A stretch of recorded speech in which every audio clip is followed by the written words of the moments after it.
누가복음 12장. 수만 명의 사람들이 몰려들어서 서로 밟힐 지경이 되었습니다. 예수님께서 먼저 제자들에게 말씀하셨습니다. 바리새파 사람들의 누룩을 조심하여라. 그들은 위선자이다. 덮어둔 것은 드러나고 숨겨진 것은 알려질 것이다. 그러므로 어두운 데서 한 말이 밝은 데서 들릴 것이며 안방에서 속삭인 말이 지붕 위에서 선포될 것이다.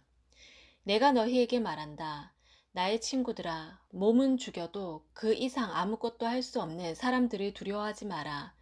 너희가 누구를 두려워해야 할지 알려주겠다. 죽인 후에 지옥으로 던질 권세를 가진 분을 두려워하여라. 그렇다. 내가 너희에게 말한다. 그분을 두려워하여라. 참새 5마리가 두 아사리온에 팔리지 않느냐? 그러나 그 가운데 하나도 하나님께서 잊으신 것은 없다. 하나님께서는 내 머리카락까지도 다 세고 계신다. 두려워하지 마라. 너희는 많은 참새들보다 훨씬 더 귀하다. 내가 너희에게 말한다. 사람들 앞에서 나를 고백하는 사람은 누구든지 인자도 하나님의 천사들 앞에서 그를 인정할 것이다. 사람들 앞에서 나를 부인하는 사람은 하나님의 천사들 앞에서 부인당할 것이다.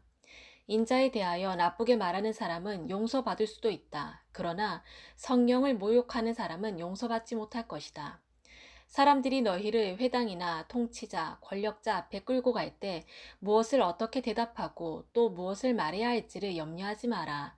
그때 성령께서 너희에게 무엇을 말해야 할지를 가르쳐 주실 것이다.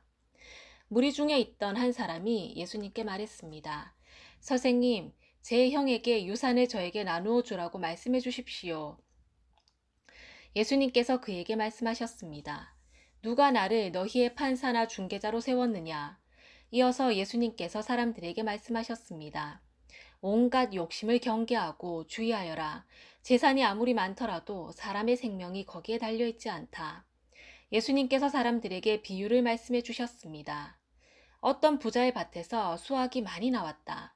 그 부자는 속으로 생각했다. 내 곡식을 저장해 둘 곳이 없으니 어떻게 할까? 그는 말했다. 이렇게 해야겠다. 내 곡간을 헐고 더 큰 곡간을 세워 거기에 내 모든 곡식과 물건을 저장하겠다. 그리고 자기 자신에게 말할 것이다. 인생아, 여러 해 동안 쓰기에 넉넉한 많은 재산을 가졌으니 편히 쉬고 먹고 마시며 인생을 즐겨라. 그러나 하나님께서 그 사람에게 말했다. 어리석은 사람아, 오늘 밤 내 영혼을 가져갈 것이다. 그러면 내가 준비한 것을 누가 가져가겠느냐? 이런 사람은 자신을 위해 재물을 쌓고 하나님께 대하여 부여하지 못한 사람이다. 예수님께서 제자들에게 말씀하셨습니다. 그러므로 내가 너희에게 말한다. 목숨을 위하여 무엇을 먹을까? 몸을 위하여 무엇을 입을까? 염려하지 마라. 목숨이 음식보다 중요하고 몸이 옷보다 중요하다. 까마귀를 생각하여 보아라. 까마귀는 씨를 뿌리지도 않고 거두어 들이지도 않는다. 그들에게는 곡간이나 창고도 없다. 그러나 하나님께서 먹이신다. 그런데 너희는 새들보다 훨씬 더 귀하지 않느냐? 또 너희 중에 누가 염려하여 그 생명을 조금이라도 늘릴 수 있느냐? 너희가 아주 작은 것도 못하면서 왜 다른 것들을 염려하느냐? 백합꽃이 어떻게 자라는가 생각하여 보아라. 백합은 수고도 하지 않고 길쌈도 하지 않는다. 그러나 내가 너희에게 말한다. 솔로몬이 온갖 영화를 누렸어도 이 꽃만큼 아름다운 옷을 입어보지 못하였다. 하나님께서 오늘 들판에 있다가 내일 아궁이에 던져질 풀도 이렇게 입혀주시는데 하물며 너희가 더 잘 입혀주시지 않겠느냐. 믿음이 적은 사람들아. 그러므로 먹을 것과 마실 것을 구하지 말고 염려하지 마라. 이런 것들은 모두 세상 사람들이 구하는 것이다. 너희 아버지께서 너희에게 이런 것들이 필요하다는 것을 알고 계신다.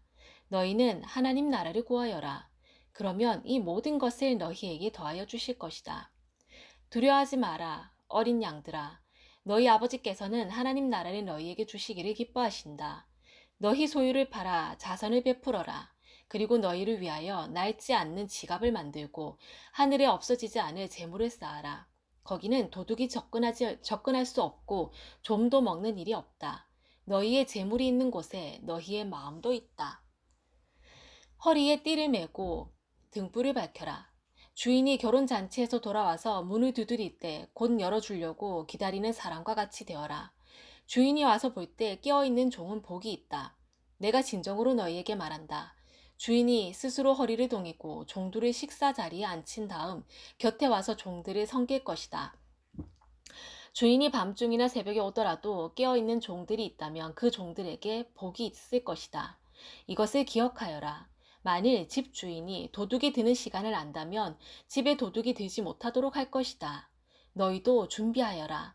인자는 너희가 생각지도 않은 때에 올 것이다. 베드로가 말했습니다. 주님, 이 비유는 우리를 위해 말씀하신 것입니까? 모든 사람에게 하신 것입니까? 주님께서 말씀하셨습니다. 누가 신실하고 지혜로운 종이겠느냐? 주인이 그 종에게 다른 종들을 맡기면 제때의 양식을 나누어 줄 일꾼이 누구겠느냐? 주인이 돌아와서 볼 때에 맡겨진 일을 하고 있는 종은 복이 있다. 내가 진정으로 너희에게 말한다. 주인이 자신의 모든 재산을 그에게 맡길 것이다. 그러나 만일 종이 속으로 주인이 돌아오려면 멀었다고 생각하고 남녀 종들을 때리고 먹고 마시며 술에 취해 있다면 미처 생각지도 않고 알지도 못한 때에 그 주인이 돌아와 그를 몹시 때리고 믿음이 없는 자들이 있는 곳으로 보낼 것이다. 주인의 뜻을 알고도 그 뜻에 따라 준비하지도 행하지도 않는 종은 많이 맞을 것이다. 그러나 알지 못하고 매맞을 짓을 한 사람은 적게 맞을 것이다. 많이 받은 사람에게는 많은 책임이 요구되고 많은 것이 맡겨진 사람에게는 많은 것이 요청된다. 나는 세상에 불을 놓으려고 왔다. 불이 이미 붙었으면 더 바랄 것이 없다. 그러나 나는 받아야 할 세례가 있다. 이것이 이루어질 때까지 내가 얼마나 괴로움을 당하겠느냐. 내가 세상에 평화를 주러 왔다고 생각하느냐?